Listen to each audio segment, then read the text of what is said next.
Welcome to That's Good Sports. I'm your football servant, Brandon Perna, and today, in addition to NFL headlines, I'll answer the question, is it worth it for Tua to return, reveal how we fixed the blind Russell Wilson offense, and introduce a new segment called Fun with Numbers, as I reveal some interesting stats I stumbled upon this week. Oh yeah, and Ryan Fitzpatrick is out there dropping truth bombs on the NFL's one true poser, Tom Brady. Let's do some NFL news.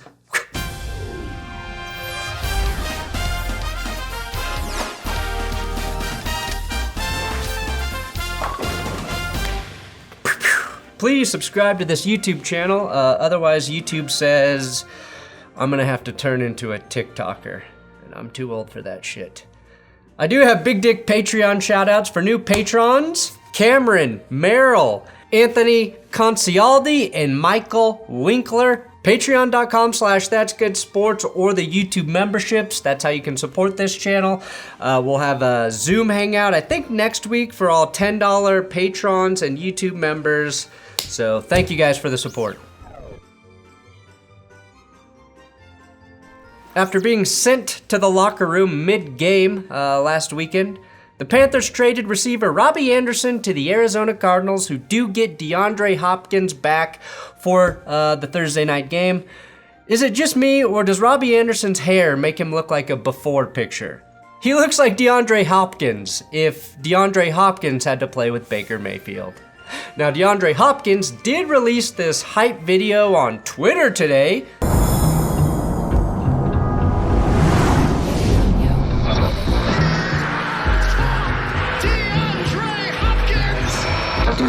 Welcome back to the league. Do your thing, Leslie. Let's go, Big New. Please don't call it a comeback. Don't call it a comeback. The video is dope, which is fitting since that's what he was suspended for. I kid. I know the trace amount of PEDs was probably bullshit, and I love watching Hopkins do his thing, but you cannot caption your return from a suspension with, "Don't call it a comeback, DeAndre. You weren't injured. You were just suspended." Now the Bills, not only do the Buffalo Bills lead the league in total yards, one Josh Allen accounts for 2,237 of those total yards. Another way to say that is MVP. The Packers may be trying to trade for wide receiver Chase Claypool, according to Michael Balco. While it sort of makes sense for the Packers to bring in help at the receiver position, I kind of think having as many good ball catchers as possible on your roster is really nice for a rookie QB. Earlier in the week, though, Gunnar Olszewski gave Chase Claypool his very first dip. Oh, it feels awesome. Gunnar, come here real quick. He gave me a celebratory dip. It's my first time ever. I can't really, with all these lights, but it feels good. Oh, and after seeing that, Aaron Rodgers was like, bring me that man and let me give him his first LSD.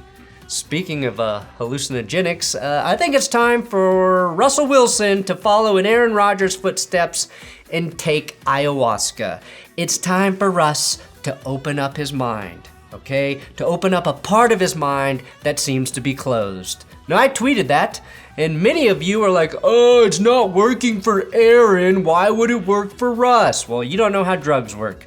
But it's a fair question, and here's my answer. Aaron Rodgers went on a trip to work on being a better human being, a more loving and open person. Russell Wilson has the good person shit figured out, and he needs to open his mind to get back in touch with what made him great at football. So do some ayahuasca, Russ. Now, Russell Wilson is injured with a hamstring. Psych, because he heals really fast. And you want to know why? Feeling better every day, day by day. Obviously, it happened Monday night, but I heal quick. I don't know if it's Wolverine blood or what, but Wolverine blood. Damn it. I'm sure this clip is already being used against him.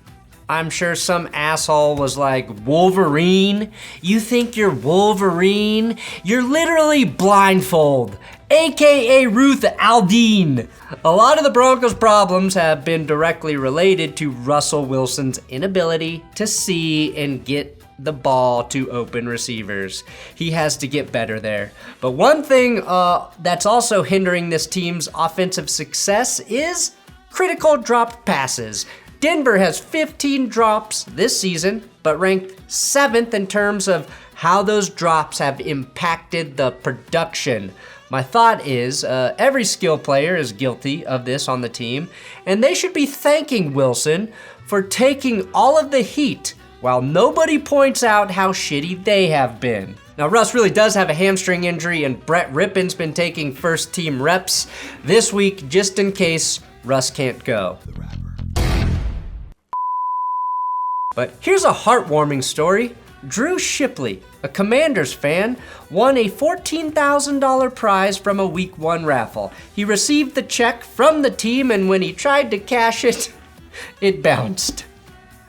No, seriously, that's not a joke. That literally happened. The Commanders said it was some sort of bank issue or some bullshit. The same guy who paid Albert Hainsworth $100 million couldn't stomach giving a fan $14,000. Now, I have heard Ryan Fitzpatrick tell this story before, but he just retold it, and I think it's important to remember, not just for NFL history, but for the future survival of all of our children. He just pisses me off because you're in Buffalo, you're playing New England, they're kicking our ass every single year, they're beating us, and we finally in 2011 knocked them off. It was right at the beginning of the season. We had this great start, and he threw 5 interceptions in the game, which was just wonderful to see. Every single one of them was wonderful to see, and run straight off, no handshake, no quarterback middle of the field, where are the cameras, okay, Yeah. hey, stay healthy, buddy. That's right. Never forget that the most winning QB in NFL history takes losses like a coward. A man who cannot congratulate and shake another man's hand in defeat of a fair competition is no man at all. And fair is a risky word to use when we are talking about the Patriots. Now here's a new segment I'm calling Fun with Numbers.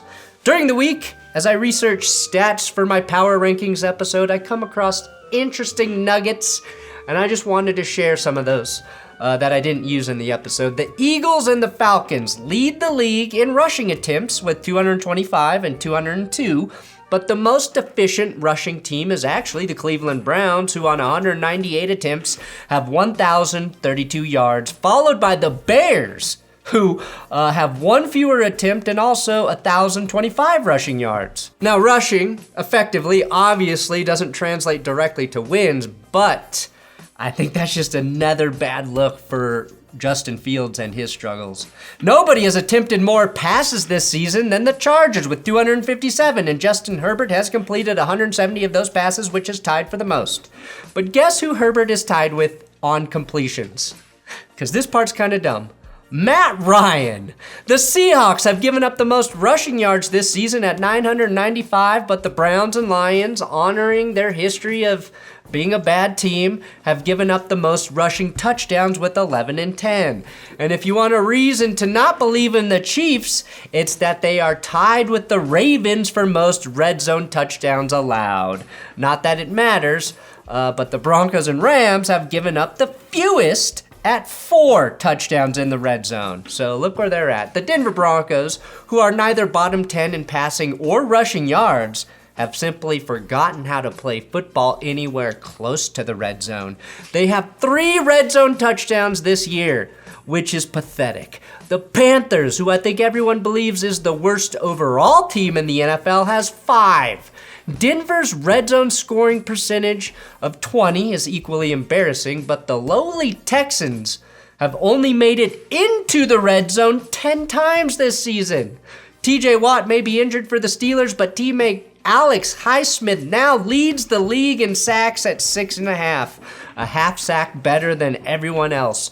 Rookie edge rusher George Karlaftis is leading all other rookie edge players with 17 pressures on the season. However, Aiden Hutchinson at number 2 did not play this last week. All right, finally, in fun with numbers, Miami, the Dolphins, without Tua, have 2 of the top 5 receivers in receiving yards, and Tyreek Hill and Jalen Waddle.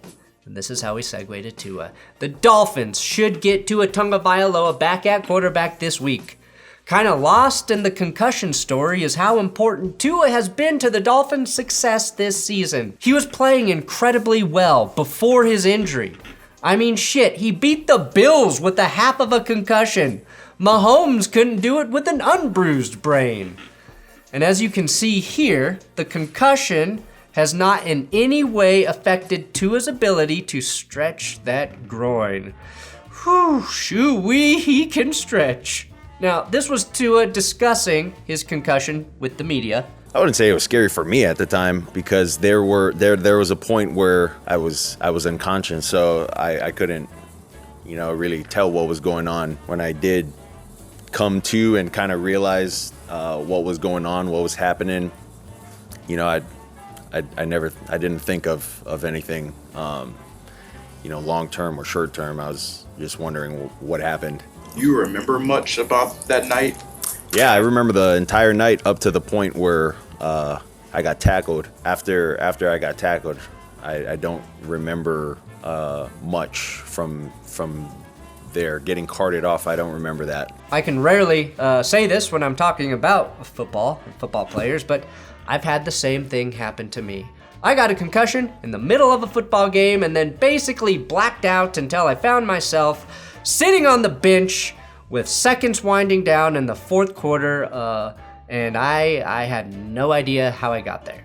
It was scary as fuck, and luckily I played football during a time where I received no medical attention and didn't realize what truly had happened until the car ride home with my parents, where I freaked the fuck out.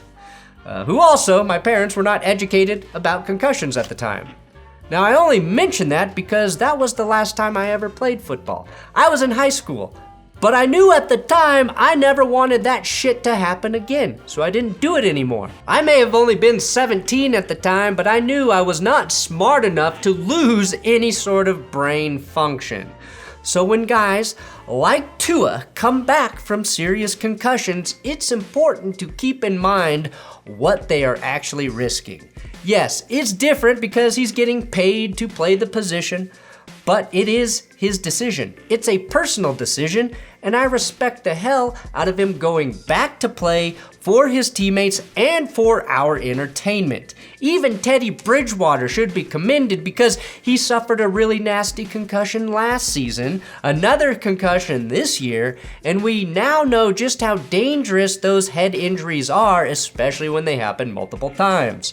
Now, I do think the NFL has done a good job at being extra cautious with these injuries due to all of the negative attention Tua's concussion received. And at some point, I think we have to respect players and their decision to come back from those head injuries and stop being armchair doctors. There's a lot of people saying Tua should never play again. If you believe that, then stop watching football because there's no getting around these injuries right now. You can't be someone who is so opposed to a personal decision like that and also continues to support the game by watching it. A major part of the appeal of football is its inherent danger. If you remove that risk, it's not as fun to watch. If Tua is cleared medically, and we know for sure right now the Dolphins have to err on the side of caution, then I applaud the return. I respect him risking his health for touchdowns. It's been a process, that's for sure. Having to deal with the interviews with the NFL and the NFLPA, and then having to go and see doctors outside with second opinions.